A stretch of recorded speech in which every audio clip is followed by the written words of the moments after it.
over to my co-moderator here to introduce the theme of the Black family for this year. Thank you. Thank you. So the theme is the Black family: representation, identity, and diversity. The Black family has been a topic of study in many disciplines: history, literature, the visual arts, film studies, sociology, anthropology, and social policy. Its representation, identity, and diversity have been revered, referenced, stereotyped, and vilified from the days of slavery to our own time. The Black family knows no single location, since family reunions and genetic ancestry searches testify to the spread of family members across states, nations, and continents. Not only are individual Black families diasporic, but Africa and the diaspora itself have been long portrayed as the Black family at large. While the role of the Black family has been described by some as a microcosm of the entire race, its complexity as the foundation of African American life and history can be seen in numerous debates over how to represent its meaning and typicality from a historical perspective, as slave or free, as patriarchal or matrifocal, as single-headed or dual-headed household, as extended or nuclear, as fictive kin or blood lineage, as legal or common law, and as Black or interracial, etc. Variation appears as well in discussions on the nature and impact of parenting, childhood, marriage, gender norms, sexuality, and incarceration. The Black family offers a rich tapestry of images for exploring the African American past and present.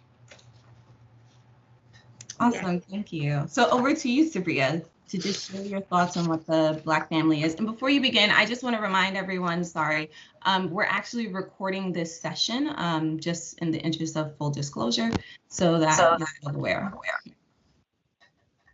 Thank you, Rael. So I'll start by saying you all have mentioned the theme of the Black family, and that theme comes from ASALH.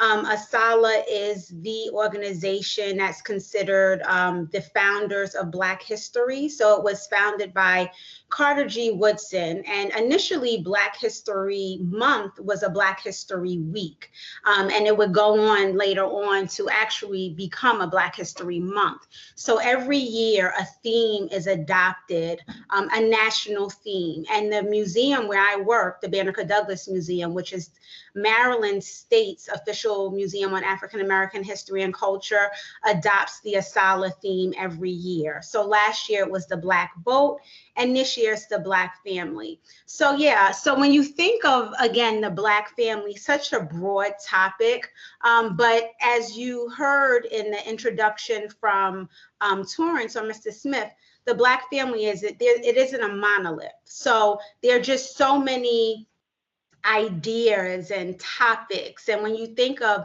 the diaspora and where we started and where we've come, you could go to almost any continent in the world and find some, identity that represented by the Black family. So when you think of the Black family, you really have to think back and think, what does that mean? And what has been done to the Black family over years, over years since maybe the first Africans came to this land. What did the Black family look like? And how was it treated, and why was it treated in that manner? I think when you think of any family and you think of family structure, you think of something strong. You think of something that gives you strength. When you think of what was trying to be done to Black people who first came to this land, that strength wanted to be broken down, and therefore the Black family was separated. If you know anything about the enslaved Africans who were brought to this land, one of the first things they did was separate the family, and that was intentional. And that would go on to happen throughout history. I mean, you can go to, maybe the 1980s, where you think of African-American women who were living in public housing, who were threatened with losing, their benefits if the children of their fathers came to live with them in their home. So that was another way of continuing the idea of keeping that Black family structure separated. And then, of course, you have the 1990 crime bill and mass incarceration. So with all of the adversity that Black families have been faced with, the one thing about the Black family is it's extremely resilient. So when you look to the future, we march on. So, there's a powerful story in the Black family. So when I think of the literature that Torrance just read and everything that's outlined in it, again, it's such a broad topic, but there's so much that can come out of it. And I'll say just, lastly around that, as a creator of programs, when I heard the 2021 theme of the Black family, I'm responsible for creating relevant programs. And again, you just think of so many things, housing, clothing, food, family reunions. There are just so many things that can be celebrated when you think of the Black family. So with that, I guess the first thing I'll ask is, what makes a family? Okay. Well, and I thought about that, right? And I think it really depends. It really depends on you and what you consider family. I was thinking about some colleagues I have, right? And they don't necessarily have like what we would consider family outside of the workplace. So their colleagues have become their familial unit. So when you think of a time like now, COVID, we haven't been in the office since March of 2020. That's really broken down some of my colleagues because they consider, their work, the people who they work with, to be their family. So family is really what you make it, right? Yeah, that's what I would say. For me, of course, I don't know what the nuclear family looks like because it just is so varied. I have 2 children. I grew up with my mom and my dad living in separate households. So that's what family looked like to me. But as we look to the future of the Black family specifically, and just families in general, it just looks so different. So I never, when asked that question, like I never try and put it into a box because I never want anyone to feel like whatever their situation may be should not be considered family. I think that's something that comes from within, and that's what you make it. Yeah, Torrance and I were talking about that actually a couple weeks ago, and you said something very insightful. Do you want to share that with everyone, Torrance? Oh, which one was insightful? When you were talking about your family, because you were like, you have like your military family. Oh, yeah. Your blood family. Sure. So, kind of the whole nature versus nurture thing. My family's from the Midwest. I'm a Midwesterner. We're from Minnesota, and that's like a little slice of Scandinavia, right? So, little bit strange, right? But then at 18, I went away to the military academy in New York. And so, my classmates, the ones that graduated, we spent 5 years together on active duty in the Army. So many of the friendships that I had, from the age of 18, I'm still in contact with them, and they're really my military family because we've been through, all the same training, kind of all the same situations, many of this, similar life experiences, so, that's certainly an enduring family, and some of the alumni have turned out to be just, tremendous mentors, to not only to me, but also to my wife. Mm. So it's been this ongoing family. Yeah. Yeah, and you think about that, that's interesting that you said that, because when you think about military families, right, who move around so Yeah. often, my niece and her husband, well, her husband has, I think he's just left the military, but they have 4 kids.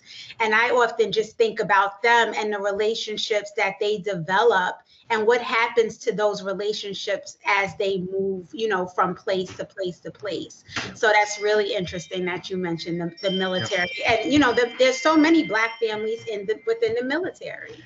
Well, yeah, I actually sat down yesterday or last night and went through both sides of my family, and on my mother's side, 2 of her brothers were in the military, and then on my father's side, my father was a Marine, his brother was in Army aviation. His sister wasn't in the military. She was actually supervisor for Johnson & Johnson, but her husband was in the Air Force. Wow. So, of the men in my family, all of them are former military. Mm. Yeah. Yeah. And my stepson is in the Army. Wow. So it's like an attraction there. I don't know what's going on. Something in the water. Something. I don't know. All together. Yeah. It's so funny because Saria, you said the nuclear family, and you were like, I don't know what that is. And I kind of feel the same way because, yes, it's my family, my nuclear family is me and my daughter, and then you look extended, but I've never seen my extended family as my extended family, and we're all over. I have a set of cousins that live in Switzerland, and they're mixed race.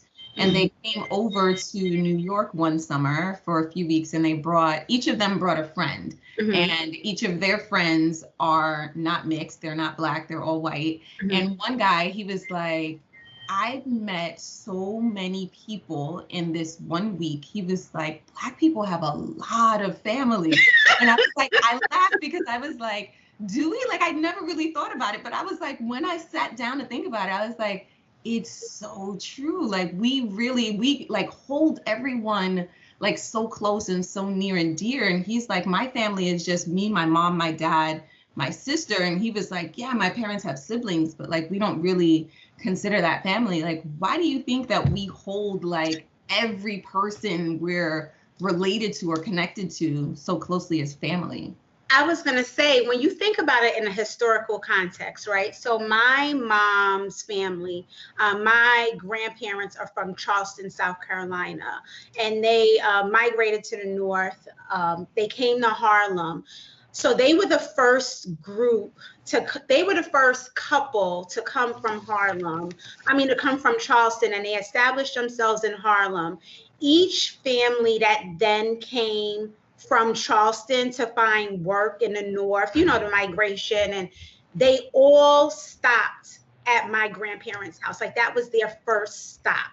And my mom said it would be, 5th cousin, 6th cousins, it didn't matter, but that was family, and their first stop was there. My grandparents would get them on their feet, show them. So I think it's that idea again with Black people, like, we were all we had at one point. And, we didn't have many options, but without that structure of family, we had nothing.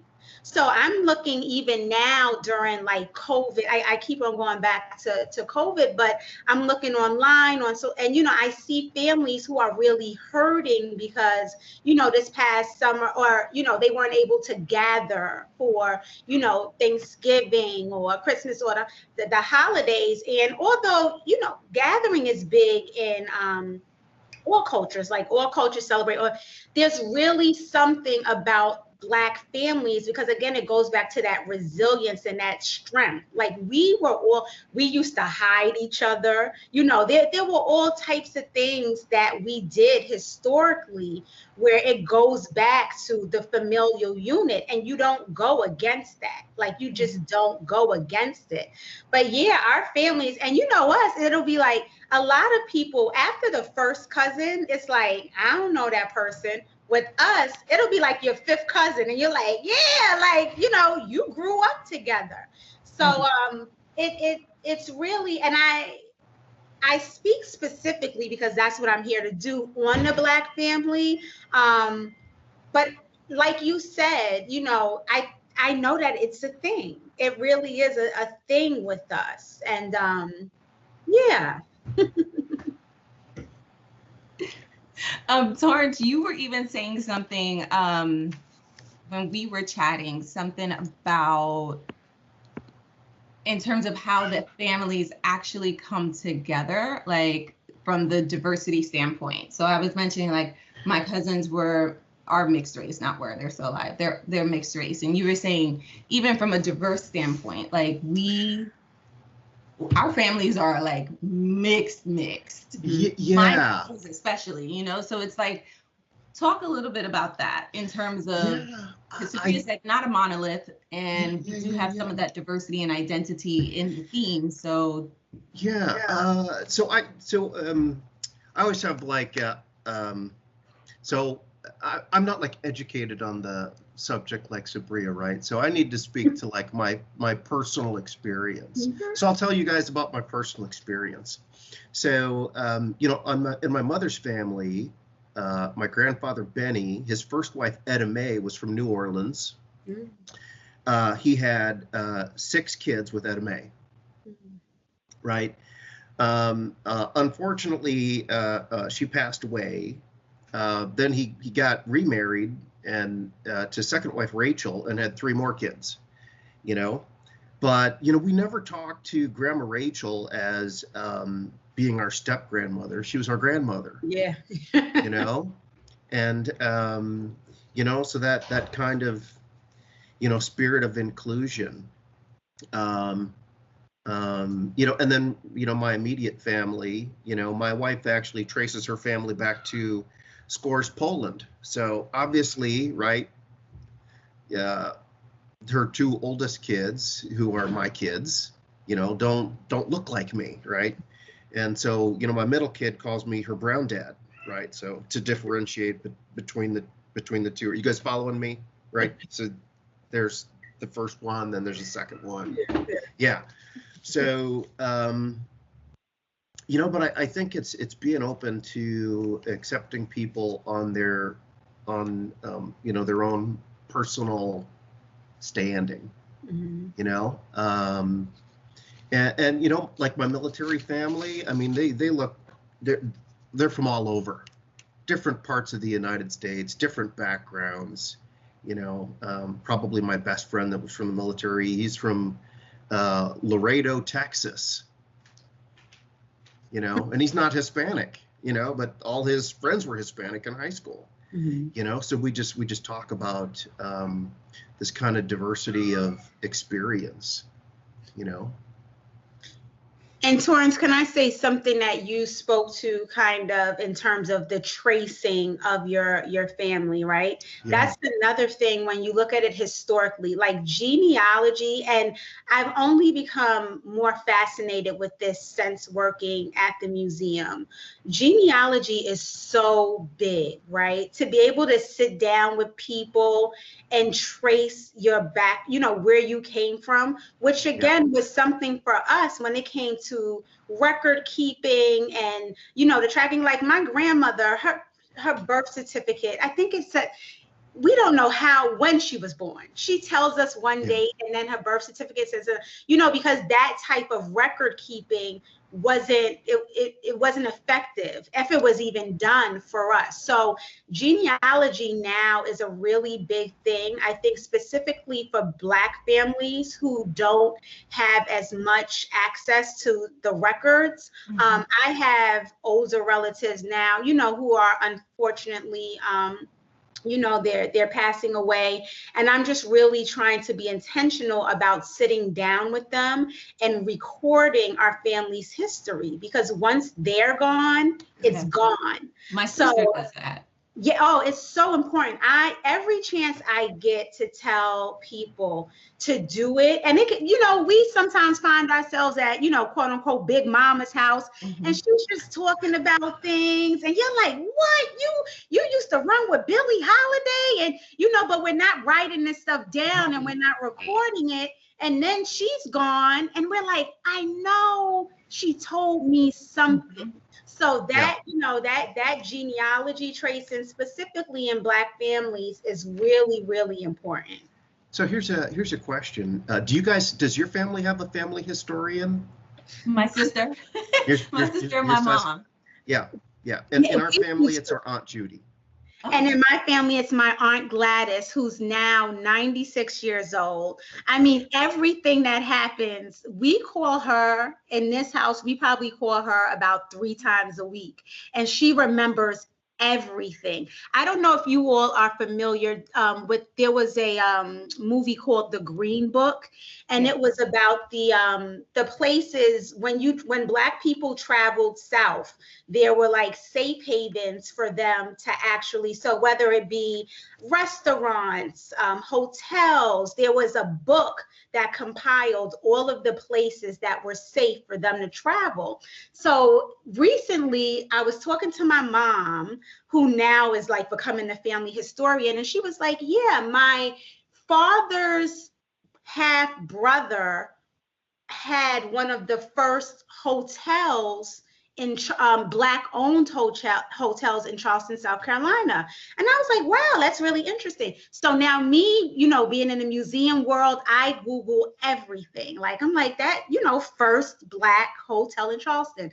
Come to find out, after just not even that much research, this hotel was in the Green Book as the only Black hotel. It was called the James Hotel in Charleston, South Carolina, for Black people to come to when they were traveling through the South.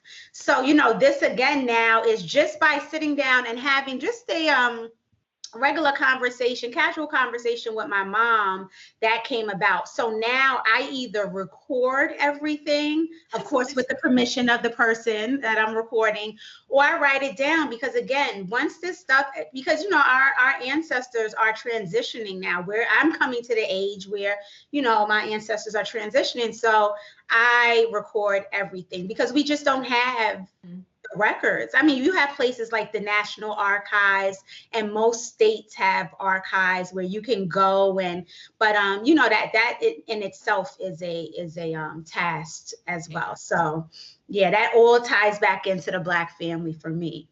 100%. It's interesting that you say that, because your dad is actually somewhat famous, Sabria. Yeah. So my dad is a member of a poetry, spoken word music group called The Last Poets. So his name is Umar bin Hassan, and The Last Poets are considered to be, what some call the grandfathers of hip hop. So they, really came out of the Blacks' rights movement of the 1960s and 1970s. And they really spoke to, the ills and pains of Black people during that time. So, that's another thing in terms of just those conversations we have with our elders.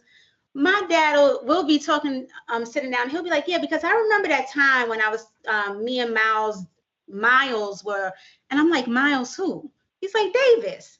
I'm like, Daddy, you knew Miles Davis? He was like, yeah, that was my buddy. Or then he'll be like, because once when me and Stevie were going to the, and I'm like, Stevie who? Like, Stevie Wonder. I'm like, Stevie Wonder? So it's just like through these conversations that we sometimes, unfortunately, more so now are not having, just because we're all so busy. We communicate through, emojis and likes. If I like your picture on your Instagram, that's me saying happy birthday to you. I don't have to communicate with you until, again, until next year when you post another picture. So those are the things for me that I'm teaching my family members and my children. And this is for, Black families, whomever. I think it's really important for us to have these conversations as a family. Yeah. So we just have a comment in the chat that says, a great book that also mentions the Green Book, Driving While Black, African American Travel on the Road to Civil Rights by Gretchen Soren. So that sounds like a really cool book. Thanks, Carissa. Yes, thank you. Yeah, that's really dope. So again, Torrance and I were having like this deep conversation. And one of the things that he said that struck me, and I was like, we do say that often, is it takes a village. So this idea of the village raising and having this empathy, can you talk a little bit about what that means for family life in the social context, especially when you think of a family in crisis or a family looking for hope? And then we can open it up to questions. So drop your questions in the chat or anything that you want to share. Well, a couple things came to mind. I sketched down a few things. So, my mother's family, they were working on a farm. They didn't own the farm, but they were working on a farm. And this was during the Great Depression. So, they were able to eat, and they would have, maybe you guys have read all the Great Depression stories, but so people would kind of be passing through, that basically had nothing, and even though they didn't necessarily know these people, they would still feed them, just out of a sense of community. My mother still is like that. She visits neighbors in the hospital. She still writes to people that we lived next to when, I was still in short pants. For those of you who know what short pants are.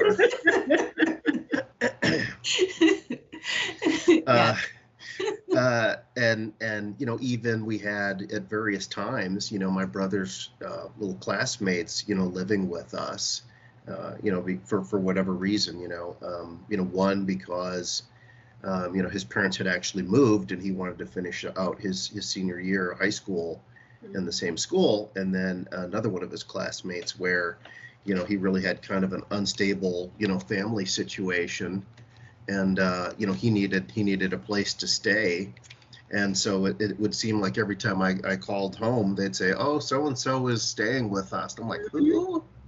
Like, who's in our house? That's how it was with us. Oh yeah, we put him in your old bedroom. You did. So they've been remarkably, open. And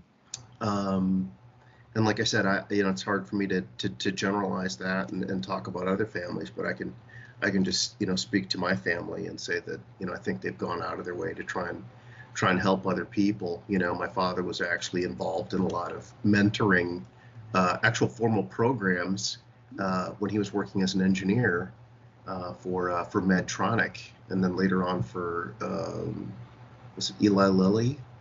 Got bought what became Guidant, the pacemaker company. But he just felt a need to give back because he did have some opportunities, so he wanted to help other people too. That's interesting when you that idea of food, right? Because that's what you started with, Torrance. Yeah. And I'll go again with families, and I think this, of course, transcends across cultures, but food equals fellowship. So my grandparents were Geechees, right? That's what they called them. That's from, the Gullah Islands of the South, from North Carolina down to the coast of Florida. But Geechees were known for eating rice. And that's something that comes from, that's one of the Africanisms from West Africa. But what my grandfather used to say is, if we have rice, then we have food, right? And no one, if you came into our house or my grandparents' house, you were getting food. And that was one of the things that we might not even have a conversation, but you were getting food. So that idea of, food and how it brought people together. I don't know if you all are familiar with the famous restaurant Sylvia's in Harlem, but Sylvia is also from Charleston, South Carolina. And when she first came to Harlem, she used to cook for my grandfather and his, what they called, and this is where they got homeboys, that idea, because these were all of the men that were from back home in Charleston, South Carolina. So they started calling them homeboys. So Sylvia started by cooking for my grandfather, who owned like businesses in Harlem and later on in the Bronx. But that's where, so that idea of food, it was like if we had food, that's all we need. My great grandparents were farmers in on Johns Island in South Carolina. That idea of food, if we had food, then we had what we needed to get to the next day. So I love the fact that Torrance started his recollection of his mom with that idea of her sharing of the food. Food is really big in the Black family. That is so cool. I literally just put a few different thoughts together because, like, I'm not from this country, so my family's from the Caribbean. Torrance is from the Midwest. Your family is from the South. But even in that, that's to tell you how strong that collective consciousness of the diaspora is. Yeah.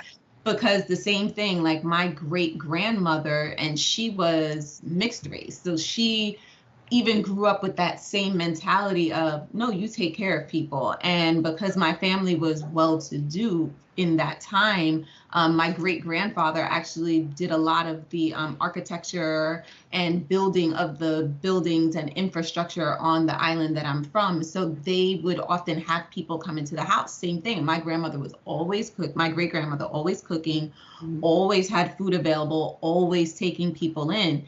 And I look at my mom now, and she does the same thing. So for a while, she was like doing foster care, and then for even before then, like her home became like a safe haven for women who were escaping domestic violence and needing a place to be in secret. And because she lived in like the boonies in the Bronx, nobody could ever find it. So she was like, this would be a great place. And she just took care of people. And literally, like, she cooks. I'm like, where do you find the time? And people will call, like, is your mom cooking? Are you going over there? Can you bring some food? And I'm like, I just don't understand this. But it's literally not symptomatic, but very endemic of the people and how we were raised and brought up and taught to have like fellowship. And it's so interesting that you said that. That's so wild to me. That's great. Yeah. Do we have any questions from any of the people who are joining us today for this talk? If not, I mean, we could keep on talking forever, but I just want to make sure that if anyone has questions that we can address those. So while we wait for a question to pop up, let me see. What do you, so being Black and abroad and being African American and abroad, like what does that mean, especially in that context of family, and how do you then develop that family being not from wherever you are, but just being who you are and keeping that identity alive? So it's interesting and I can only speak from, like Torrance has said, in this instance, my personal perspective and what I hear from others.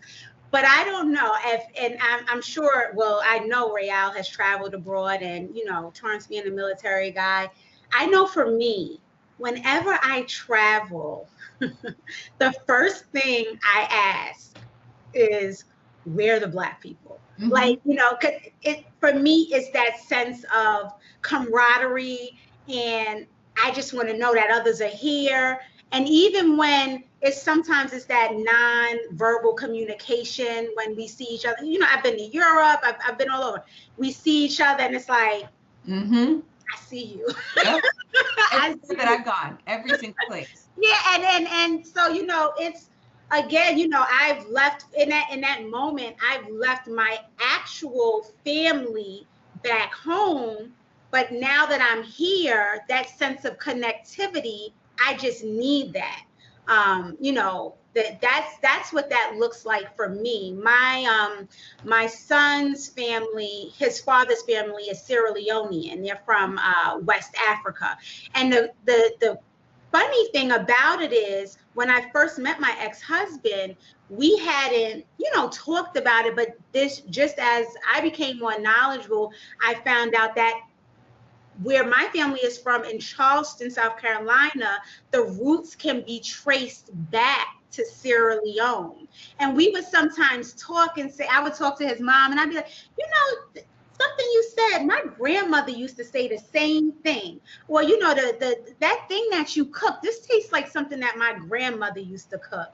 And then come to find out, there are those connections that we didn't even know were there. So I remember when I was in college, we learned about something called Africanisms. And that's when you speak to that diaspora, and anywhere Black people go around the world, those Africanisms tend to come out of us. It might be subconsciously, we might not know it, but it happens. And that allows for us to connect, wherever we are. So that's how I would speak to us abroad. I haven't had many, I don't have a lot of family, outside of the country or whatnot, but, I'm sure that happens. That just happens. And Torrance, what about you? Yeah. Oh, wow. Really strange experiences. I just kind of start with that. And people would hear me talk, or they'd, see the way I walked, and I'd be in a bar, and they'd feed me drinks all night. And everybody wanted to know what's America like, right? Because clearly, just from like my, the body language, African American body language is quite different than people who are African, right? If they're African, they kind of look like they're on a stroll. I don't know how else to describe it, and I'm not saying that like my walk is better. I'm just saying, the body language is different. So they would figure out that I was an American, and then they would want to know, like, okay, tell me about New York City.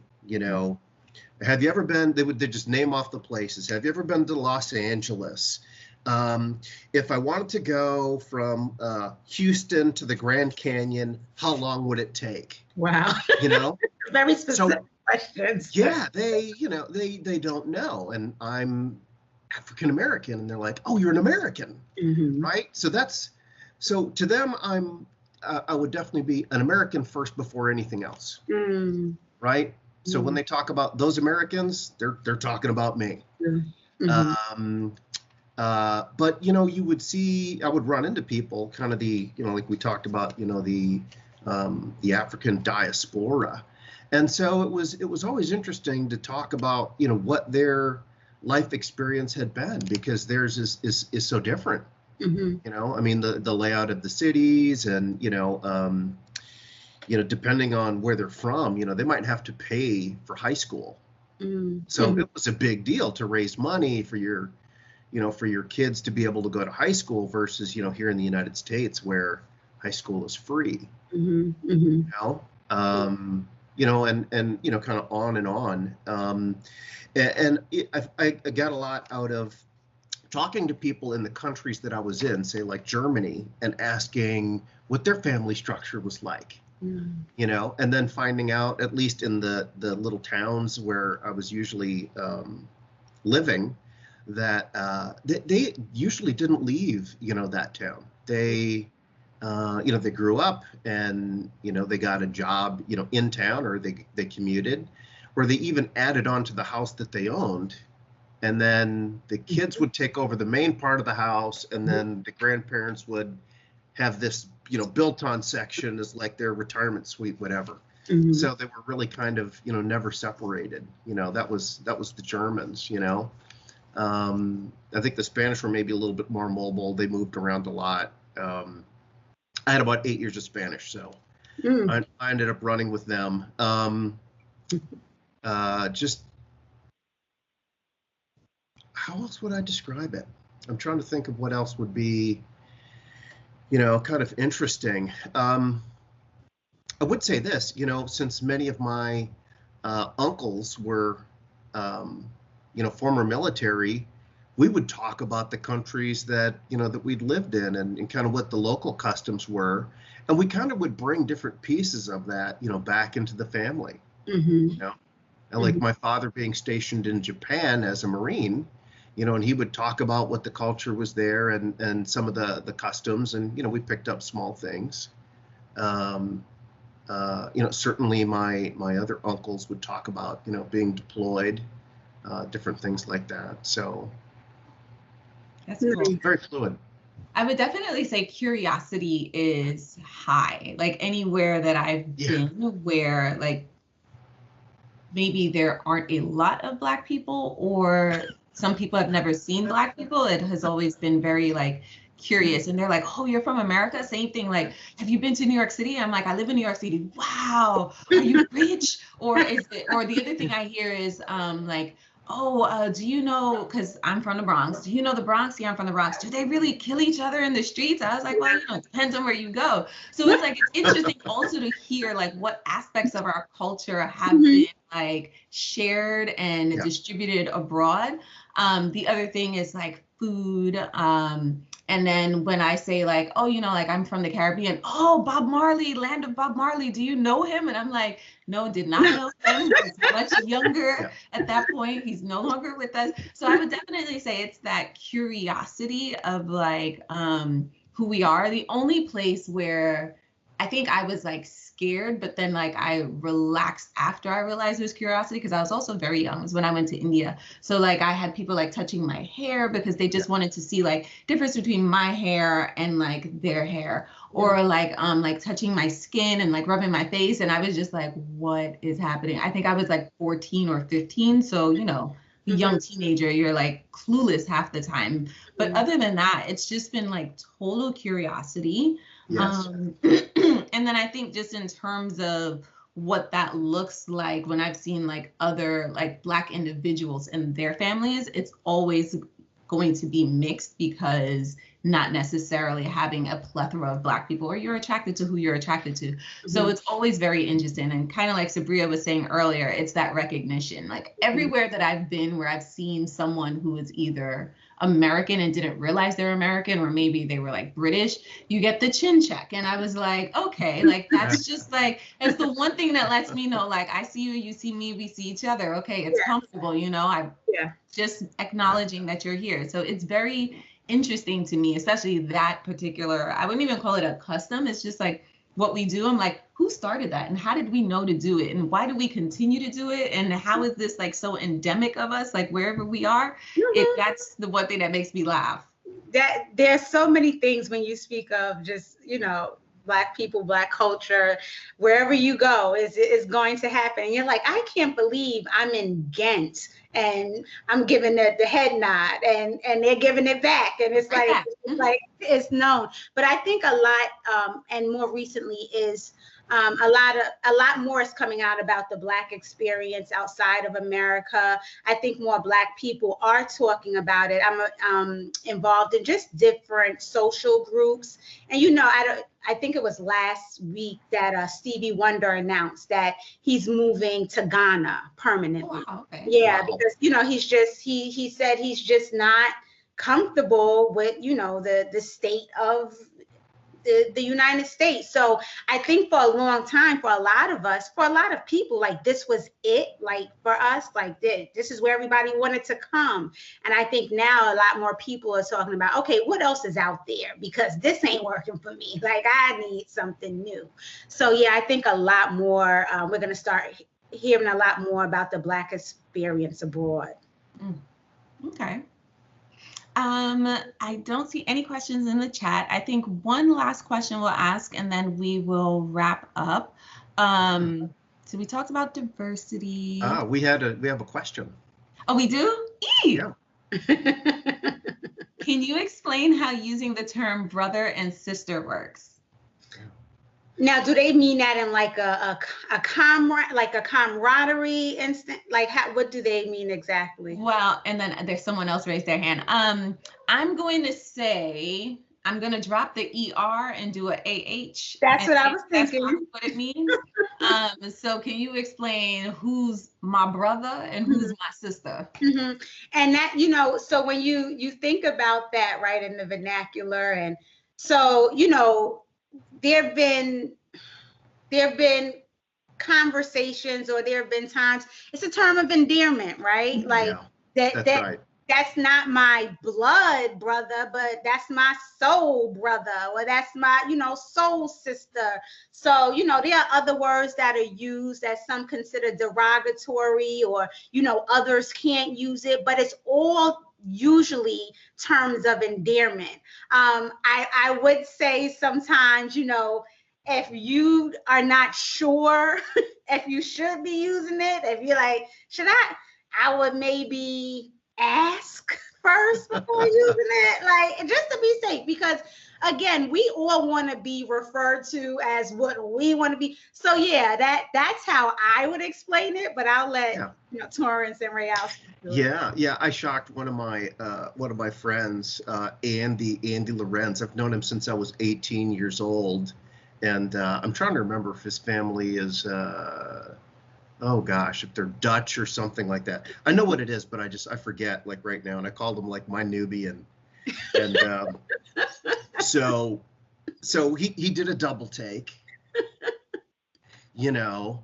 but I've known him so long, and we'll always be friends. So it's just kind of like letting him know that like it's inclusive, Yeah. And I had another classmate that I actually said, hey, look, we're doing a family reunion in Las Vegas. You should come. And like Preston was like, dude, no, thank you, but like you and I aren't actually related, Torrance. I'm not gonna come to your thing. It'll be okay, really. You should come. It'll be cool. It will be okay, because in that moment, once he gets there, he's family. Yeah, family, exactly. Once you show up to a family reunion, you are family. That's right. That's it. I will say, like, I think inclusion is the right word. So like for somebody who's like not related to you. So for example, like Sabria and I have known each other forever. Like that's my sister. Like I could say to Sabria, sis, listen, X, Y, and Z, this, that, and the third. And that's how it kind of comes across. Okay, so Diana or Diana, I don't know if I'm pronouncing your name right. You can unmute and ask your question. Yes, you pronounced it perfectly, both in English and Spanish. Okay. So, question, utilizing myself as an example, and Mexican descent. When I'm addressed, a lot of times we're grouped, meaning, you're Spanish versus Latin. There's so much definition out there as far as options. Not a lot of people are aware. Are there any misconceptions that, or individuals when addressing individuals that we might offend you with our questions, such as curiosity, for example? With Rael, you mentioned, or people want to touch your hair, they're curious. Obviously, you always ask, but are there any examples that you can provide where people mean well, but their approach is not good intent, or at least not perceived that way, so we can avoid those mistakes? I think that one right there that you named was the touching of the hair. That's become a huge debate, especially, amongst African American women. I've been in different forums where, there would be strife between the women, because some women would be like, I understand the curiosity because we just wear our hair so many different ways. And but then you have women who will say, don't touch me. I could lay it all out. I was at a little cafe called Les Madeleines in Columbia, Maryland, having coffee and by myself. And a elderly couple, white couple, approached me, very nice. And the husband came over to me unannounced, touched my hair. At the time I was wearing it in a curly Afro type. And he just, he's touching me and he's like, it's so beautiful. And that one, as a person, you could feel objectified. There are just so many things that can happen in that moment. So I understand, all of the reactions, or but I always say again, if you're not sure, don't be intentional in letting the person know, I'm not sure, because sometimes it can also be viewed as a microaggression, right? Like if we're in the workplace or we're in the breakout room and, someone comes in and then the topic of the conversation becomes Sabria's here, right? It's like, this is not, I'm not comfortable with that. So, what I would say is, if you ever feel like there might be just a piece of a chance that this is not going to go over well, or this is not going to make, this is going to make that person uncomfortable, just don't do it. Just don't do it. Yeah, so that's what I can say. And like I said, typically for us in these days, for Black women, it goes to our hair. Yeah, and I can speak to just my personal experience. I know Rael was going to say something, so I'll defer here in a second. But, especially with having been in the military, right? I mean, I remember being in the Ukraine, and which is east of here, way east of here, right? Basically in Russia. And they definitely had never seen a Black person in person before, right? So guess what they did? Came over, touched my hair, touched my skin. I'm like, but it's like it's sort of like being an ambassador, right? So I'm going to put my best foot forward, and so I've had it happen, multiple times, happened in high school, happened in Germany, people I knew, people I didn't know. I mean, I remember once one of my wife's friends came over to the house and was talking to us, and she came over and rubbed her hand on my arm. I didn't know what to think about that, but you know what? I roll with it. I roll with it. And sometimes it's like an opening to have a dialogue. Mm-hmm. Yeah. Right. Even where I grew up, there's parts of Minnesota where they've never met a Black person before. How do I know? Because they told me. Mm-hmm. Sorry. Yeah. The chat just said, I went to China and took 19 selfies. Yeah. Wait, where is that? I went to China and took 19 selfies in 30 minutes with other people. Yeah. Facts. That happened to me in Australia with a bunch of Japanese tourists. My sister and I were at the zoo, and I was pregnant at the time, I think like 4 months, like barely even showing. And usually on vacation, my sister and I, our hair is natural. It's very curly. My sister tends to get red. She's part Native American, so she has more of an Aboriginal look to her. So we surmised, because the tourists didn't speak English at some point, literally everyone kept coming and they were like doing the picture clicking motion.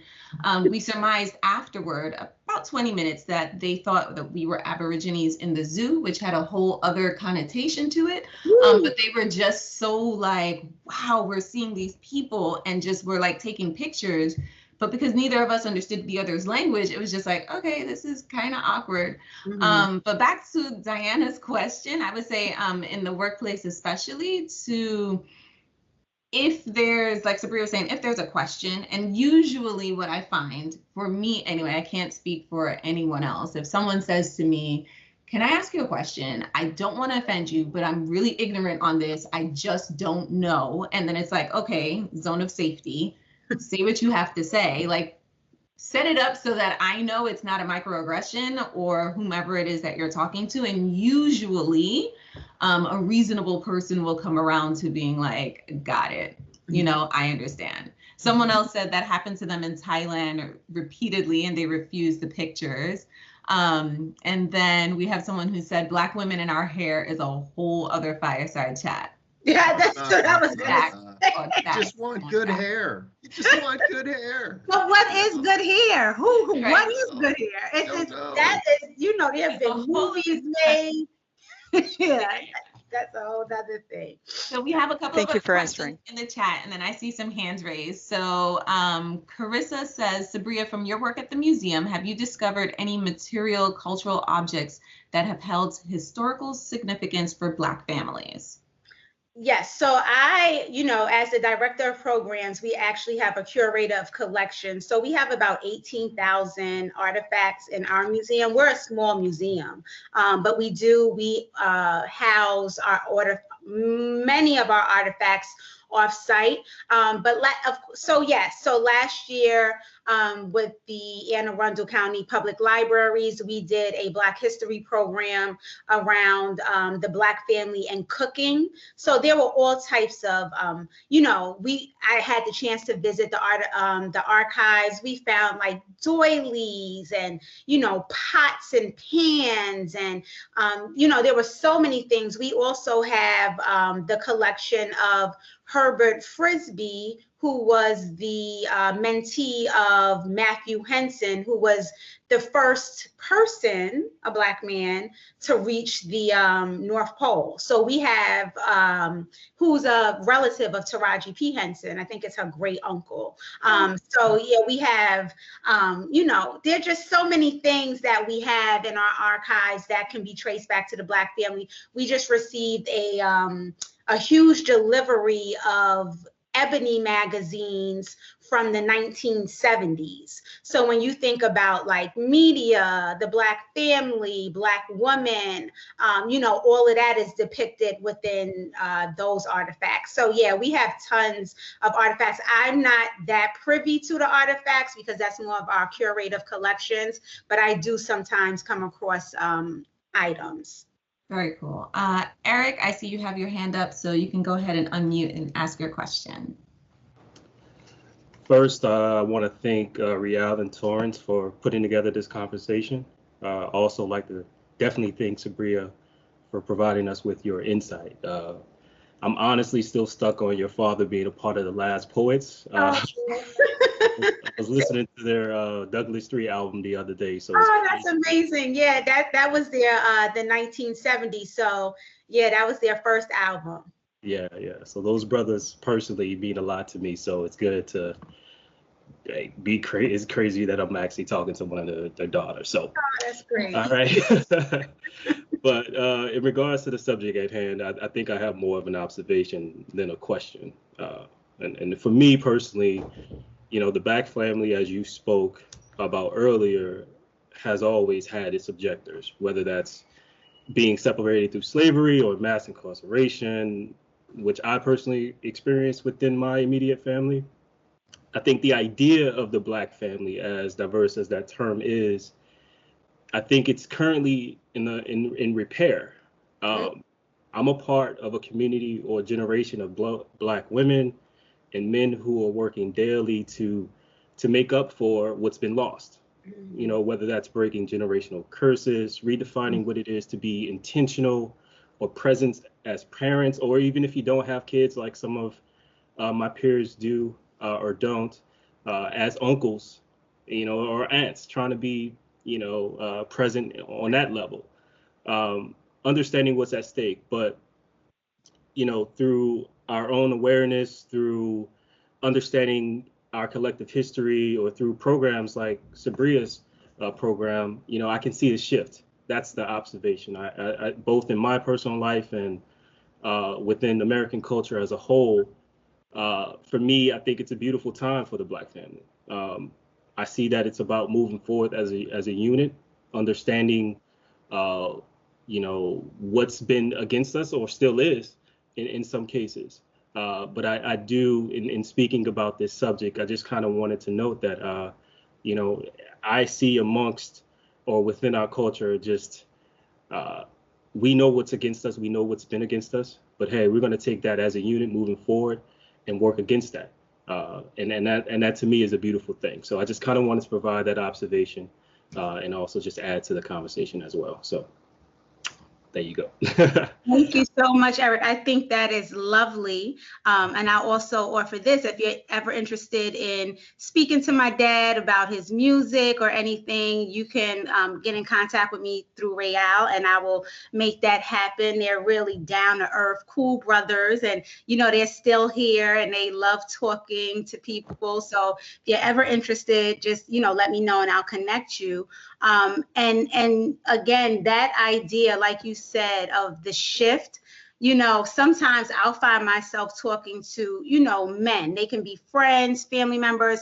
And if they're not doing something right with their kids, I'm like, come on, we don't do that no more. Like it's 2021, we don't do that anymore. So let's get it together and let's do, because we come, like you said, I come from the generation that did that. And for whatever reasons, it could have the influx of drugs in our communities. And, again, when we talk about this, we have to talk about the foundations of racism and structural racism. But again, we're moving forward. So we're going to be present in our kids' lives. We're going to, show up, because we don't do that anymore. So I really love that you made that comment, and I thank you for sharing that. Awesome. So we have a couple more questions, one in the chat, and then I see someone with their hand raised. So it says, Sabria and Real, what are some of the experiences of the Black families born in the U.S. compared to those migrated to the U.S. from other countries, i.e. Caribbean and Africa?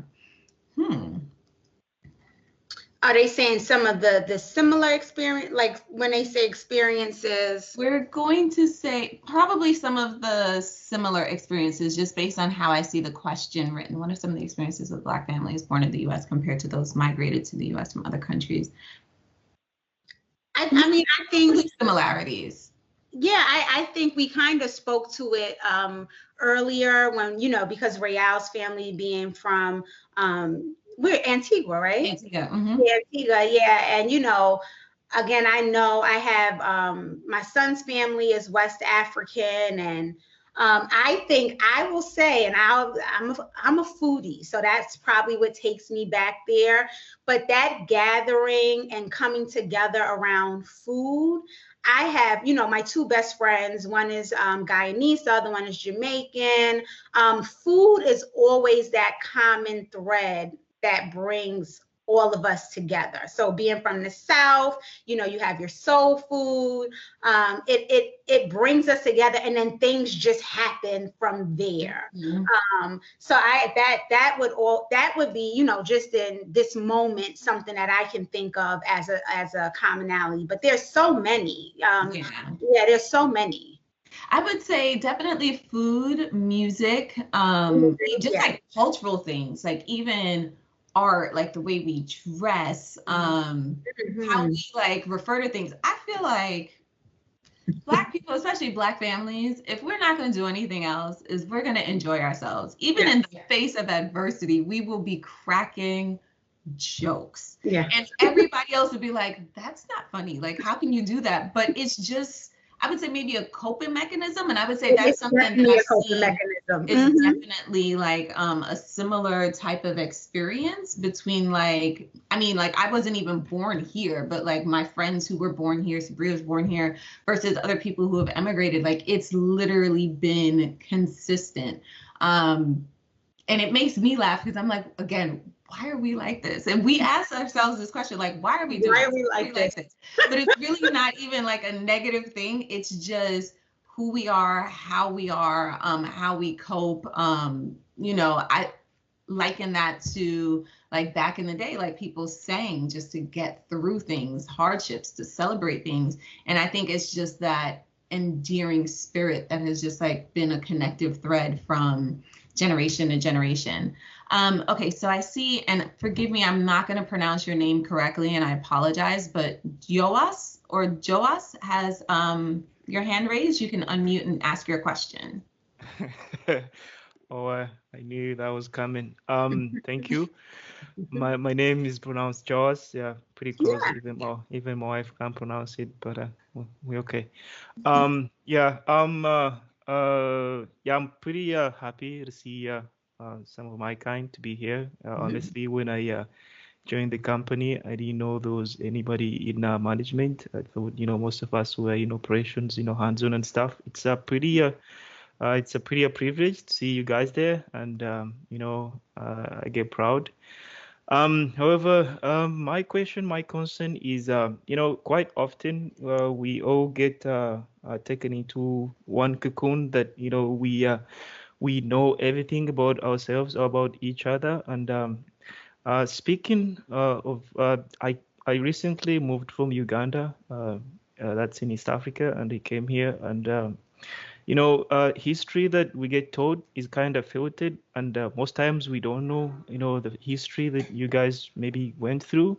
Mhm. And it kind of surprises me when everybody assumes that, we know what went wrong, we know what happened, we know what you guys are going through. And I kind of feel somehow like, I'm black, I'm African, but some things I don't know. And I don't know if there's a way we could, maybe educate people who just come into the company, because I believe, like you say, family.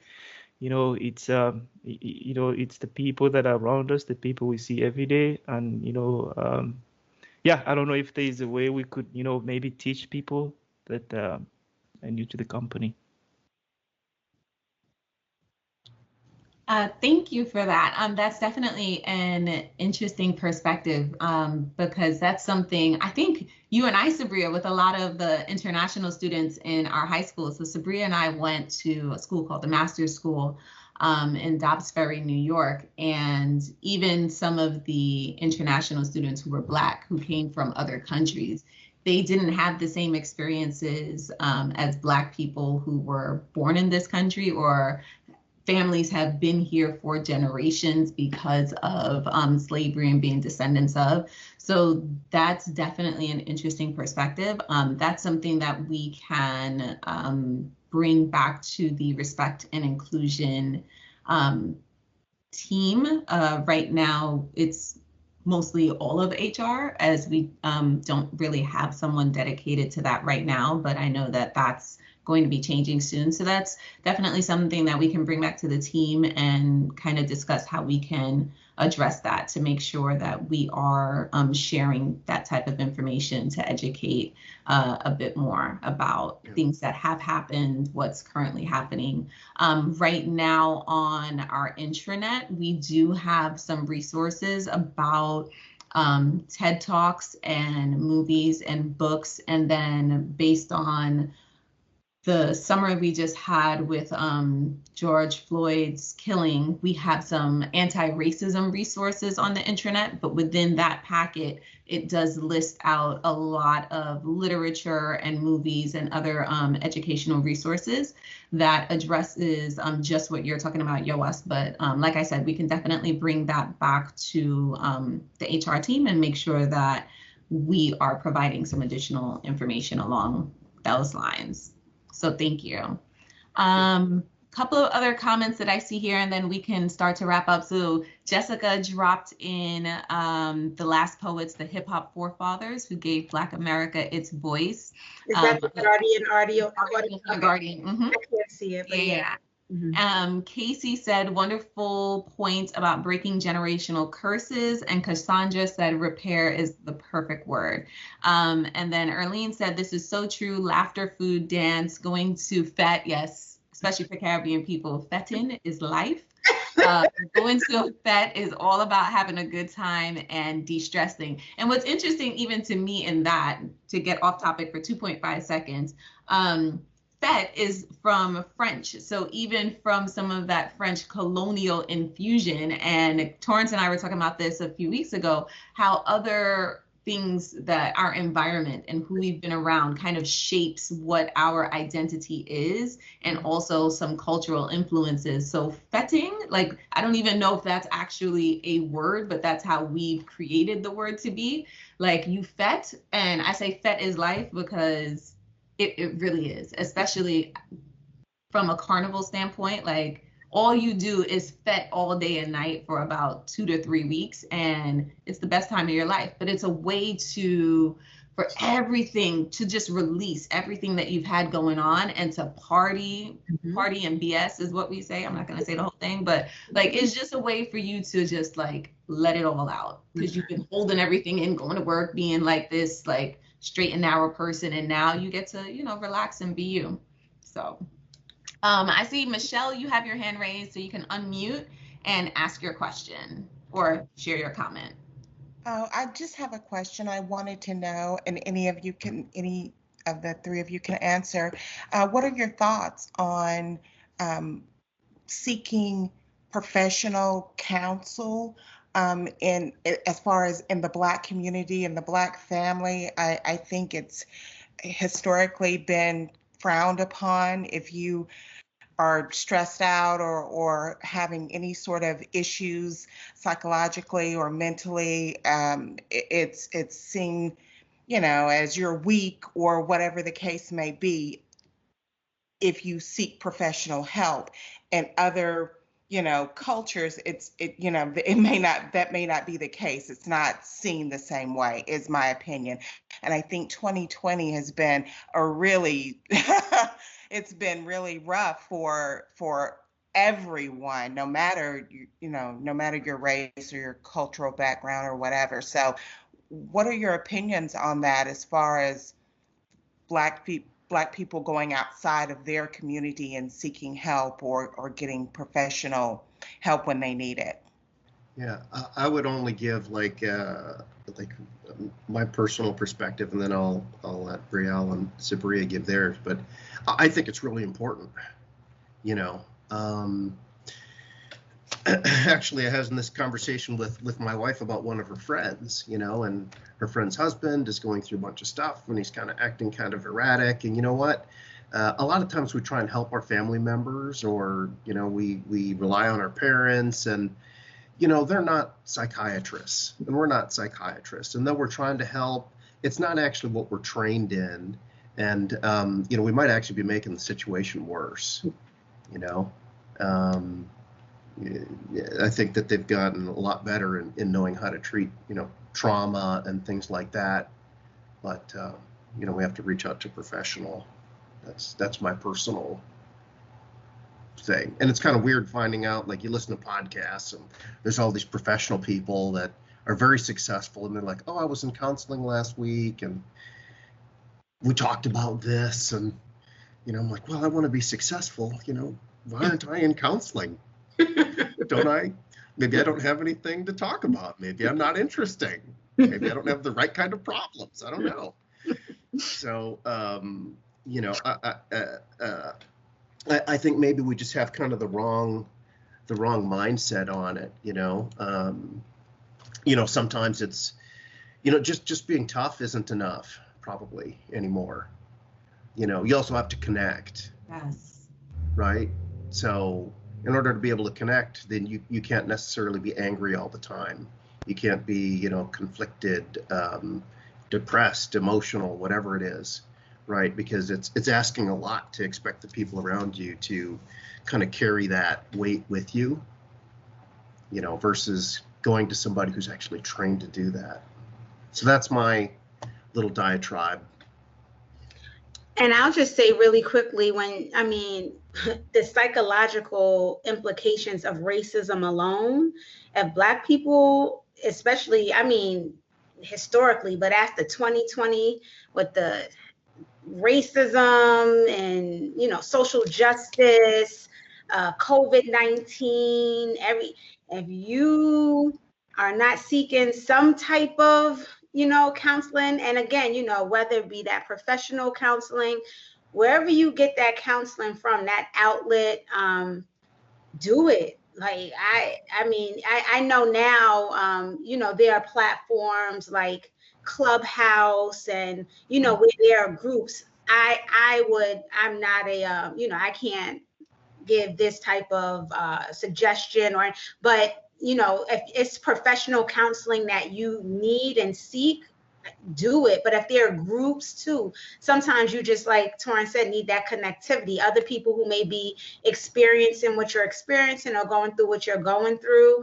Even something like this, just outside of the workday, having this space and this time to discuss, could be therapeutic. But, therapy, there are all types of groups, blacktherapist.com.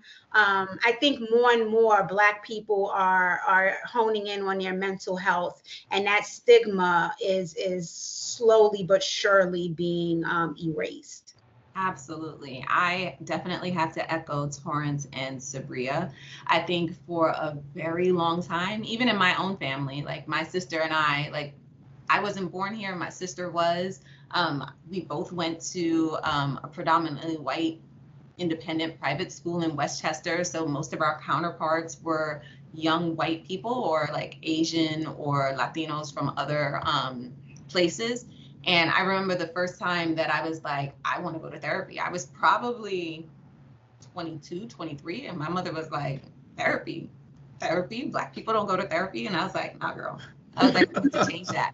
But it is something, and it is really about that repair and starting to change. And it's like, how much longer do you want to carry that ancestral trauma? Don't like forget that it happened, but really start to say, in order for us to heal and repair it, yeah, we need to do it. And I think like our generation and even my daughter's generation to a degree, as young as she is, like we are starting to change that perception. But I think, again, it's deeply rooted in mistrust of medical professionals and what's going to happen. And do you want someone poking around in your mind? It's all of these things. Cautiously optimistic, but you know, if it helps, and for me, not so much, but I know for a lot of people I know, it's getting someone who looks like you, who understands what you've been through. So from that cultural standpoint, they understand that arm's length approach, but also all of the nuances and intricacies behind it from a Black family perspective and what that means. So yes, go get some. Everyone should do it. They have it on the cheap. You can do the talk therapy. You can do the on demand. There's even therapy in the gig economy. So there's an app for that. But definitely. And I see that Diana said therapy is looked upon as unwarranted in the Latin community as well.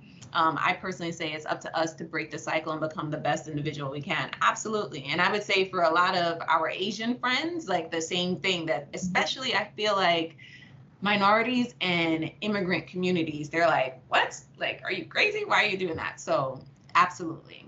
Couple of other comments and then we'll close up. We're really right at time. So someone said, Cassandra, I think it's part of the repair and avoiding generational curses. As Eric mentioned, we can't avoid getting help when necessary, regardless of what other people may think at the end of the day. You can't heal yourself and your family if you're worried about what the Joneses, the Smiths, and the Browns are saying about you.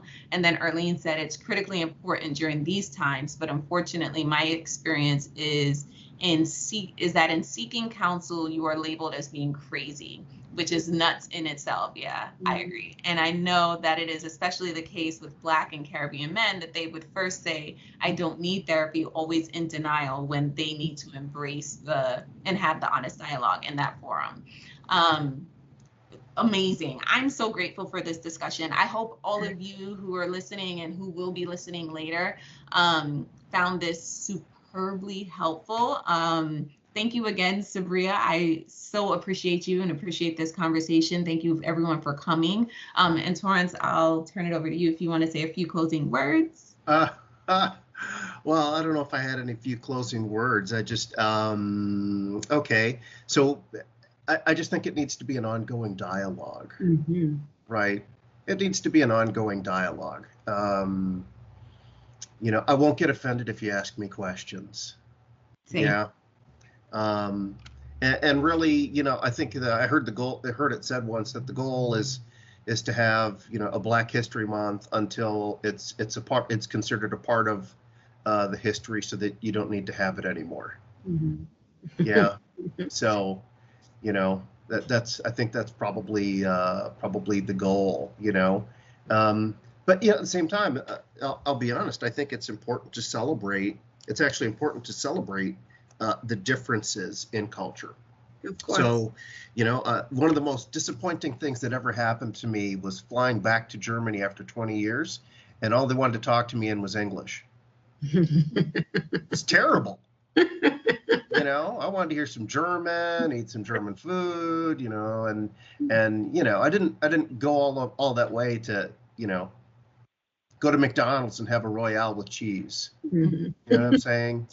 So I think we should celebrate the differences and just accept people for who they are. That's Awesome. what I think. Thank you. Thank you, Torrance, and thank you, Sabria. Thank you. Thank you, everyone. Thank you, Sabria. And this will be up if anyone wants to hear the replay. I will try to get it up as soon as possible on my Sims. All right. Bye, everybody. Thank you all so much. Bye. See you.